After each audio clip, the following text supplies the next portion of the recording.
নমস্কার, আজকের ভিডিওতে আপনাদের স্বাগত জানাই। আর আজ আমরা আলোচনা করতে চলেছি যে প্রশ্নটা মানুষ সবচেয়ে বেশি করে থাকে, যে এলিয়েন কি সত্যিকারেরই রয়েছে, আর যদি তারা সত্যিই রয়েছে তাহলে তাদের জীবন এবং তাদের গ্রহগুলি কেমন হবে। তবে যাই হোক, আমাদের পৃথিবীতে আজ অব্দি যত বড় বড় সায়েন্টিস্ট জন্ম নিয়েছেন তারা এই কথাটিকে চিরকালেই বলে এসেছেন যে হ্যাঁ, আমাদের ব্রহ্মাণ্ডে আমাদের পৃথিবী ছাড়া অন্য কোথাও জীবন থাকতেও পারে। আর যদি আপনি ব্রহ্মাণ্ড সম্পর্কে একটু জেনে থাকেন তাহলে আপনার লজিক্যাল মস্তিষ্ক তো এটা বলবেই যে হ্যাঁ, আমাদের ব্রহ্মাণ্ডে পৃথিবী ছাড়াও আরো অনেক জায়গাতেই জীবন রয়েছে। এটাকে প্রুভ করার সমীকরণকে বলা হয় ড্রাফট ইকুয়েশন।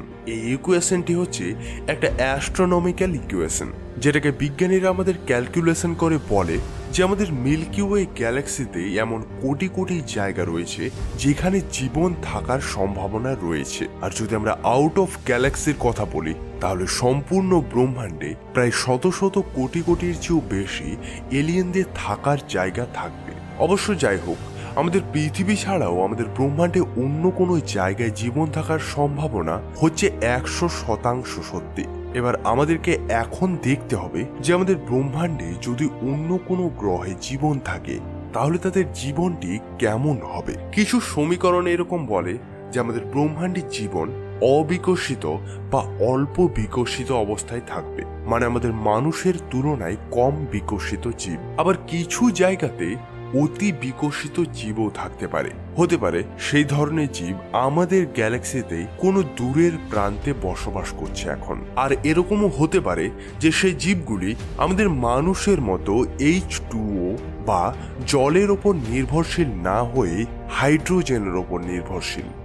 হতে পারে সেই এলিয়েনদের গ্রহতে হাইড্রোজেনের নদী এবং জলাশয় রয়েছে। তবে শুধুমাত্র হাইড্রোজেনই কেন, এছাড়াও তারা অন্যান্য এলিমেন্টসের ওপরও নির্ভরশীল হতে পারে। আর সম্ভাবনা এটাও রয়েছে যে তারা নাইট্রোজেনের ওপর নির্ভরশীল। আপনি যদি না জেনে থাকেন তাহলে আপনাদের বলে রাখবো, -196°C নাইট্রোজেন তরলে পরিণত হয়ে যায়। আর হতে পারে সেই এলিয়েনদের গ্রহগুলির তাপমাত্রা -196°C চেয়েও অনেক কম, আর সেই জীবগুলি লিকুইড নাইট্রোজেনের ওপর বেঁচে রয়েছে। এরকম গ্রহের তাপমাত্রায় আমরা মানুষ তো কোনোদিনই বাঁচতে পারবো না, তবে তুলনামূলকভাবে সেই জীবগুলির কাছে সেটি একটি গরম জায়গাও হতে পারে। আমাদের মানুষের বায়োলজিক্যাল উৎপত্তি কিছু ইনগ্রেডিয়েন্টস দিয়ে তৈরি, যেমন জল, যেটি আমাদের শরীরে সবচেয়ে বেশি মাত্রায় রয়েছে, তারপর ফসফরাস, সল্ট, আয়রন, কার্বন ও তার সাথে কিছু আলাদা আলাদা ইনগ্রেডিয়েন্টস। এবার ভেবে নিন কোনো এলিয়েন প্ল্যানেটে কার্বনের সাথে অন্যান্য কিছু ইনগ্রেডিয়েন্টস মিলে জীবন তৈরির জন্য রেসপন্সিবল, তাহলে সেখানকার জীবেদের গঠন আকৃতি, চিন্তাধারা সবকিছুই আমাদের তুলনায় আলাদা হবে। একটা আরো সম্ভাবনা রয়েছে যেটা অনেক বিচিত্র। আমাদের ব্রহ্মাণ্ডে আমাদের মানুষের চেয়েও বেশি সিভিলাইজড বা আমাদের চেয়েও অনেক বেশি বিকশিত জীব থাকতে পারে। কিছু রাশিয়ান সায়েন্টিস্ট এই থিওরির ওপর অনেক রিসার্চ পেপারও পাবলিশ করেছেন। তাদের রিসার্চ অনুযায়ী আমাদের ইউনিভার্সে 3 ধরনের জীব থাকতে পারে, টাইপ 1, টাইপ 2 এবং টাইপ 3। টাইপ 1 সিভিলাইজেশন হচ্ছে যারা নিজেদের গ্রহে অবস্থিত সব ধরনের সংসাধন ব্যবহার করে বেঁচে থাকে। হতে পারে এই গ্রহের মানুষেরা নিজের সূর্য থেকে আসা তাপকে সংগ্রহ করে বেঁচে থাকে এবং জীবনের জন্য শুধুমাত্র নিজেদের গ্রহের ওপরই নির্ভরশীল। টাইপ 2 সিভিলাইজেশন হবে টাইপ 1 এর তুলনায় 1000 কোটি গুণ বেশি বিকশিত। এই গ্রহের জীবেদের নিজেদের গ্রহের ওপর কোনো ধূমকেতু বা কোনো উল্কাপাতের বৃষ্টিরও ভয় থাকবে না। এই লেভেলের সভ্যতা নিজেদের গ্রহে আসা যে কোনো ধরনের সমস্যাকে খুব সহজেই মোকাবিলা করতে পারবে।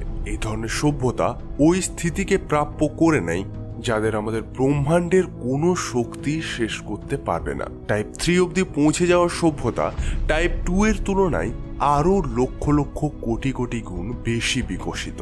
এই সভ্যতাটি শুধুমাত্র নিজেদের সূর্য বা আশেপাশের গ্রহ নয়, বরং নিজের পুরো গ্যালাক্সির শক্তিকে কন্ট্রোল করতে পারবে। এদের কাছে এমনও টেকনোলজি থাকতে পারে যে তাদের আশেপাশে অবস্থিত কোনো ব্ল্যাক হোলের শক্তিকেও তারা উপভোগ করতে পারবে। এইসব সভ্যতা শুনে কোনো সায়েন্স ফিকশন মুভির কথা আমাদের মাথায় আসে। এই সভ্যতাটি নিজেদের একমাত্র গ্রহকে ছেড়ে আরো হাজার হাজার গ্রহে নিজেদের জীবনকে আগে এগিয়ে নিয়ে যেতে পারবে। যদি আমরা আমাদের কথায় আসি, তাহলে আমরা পৃথিবীবাসীরা এখন অব্দি টাইপ 1 সিভিলাইজেশন অব্দিও পৌঁছাতে পারিনি। কিছু কিছু বিজ্ঞানীদের অনুযায়ী আমাদের লেভেল হচ্ছে এখন টাইপ 1 সিভিলাইজেশনে 0.3%। তবে যাই হোক, আমাদের বিজ্ঞান যে হারে উন্নত হয়ে যাচ্ছে দেখে মনে হয় খুব জলদি আমরা টাইপ 1 সিভিলাইজেশনে পরিণত হয়ে যাব। আমরা আজ অব্দি আমাদের গ্রহের এলিমেন্টসের শক্তিকে উপভোগ করি এবং আমাদের একমাত্র তারা সূর্যের শক্তিকে উপভোগ করা আমরা এখনই প্রথমবারের জন্য শিখেছি। তবে টাইপ 0 থেকে টাইপ 1 অব্দি পৌঁছানোর এই যাত্রাটি হয় অনেক ভয়ঙ্কর। হতে পারে কিছু সভ্যতা এটাকে পার করে যায়, কেননা এই সময় সাম্প্রদায়িকতা নিজের চরম সীমায় থাকে, আর এই সময় ব্রহ্মাণ্ডের বেশিরভাগ সভ্যতাই নিজে নিজেই শেষ হয়ে যায়। তবে যাই হোক, যে কোনোভাবে আমরা মানুষেরা যদি কোনোভাবে বিকাশ হয়ে টাইপ 1 সিভিলাইজেশনে পরিণত হয়ে যায়, তাহলে জীবনের সভ্যতার চরম সীমা অবধি পৌঁছাতে আমাদের কেউ আটকাতে পারবে না। ব্রহ্মাণ্ডের আরো সব অন্যান্য সভ্যতা সম্পর্কে যদি আপনি জানতে চান, সাবস্ক্রাইব করে বেল আইকনে ক্লিক করুন। আর সবার শেষে বলবো, ভালো থাকেন। ধন্যবাদ।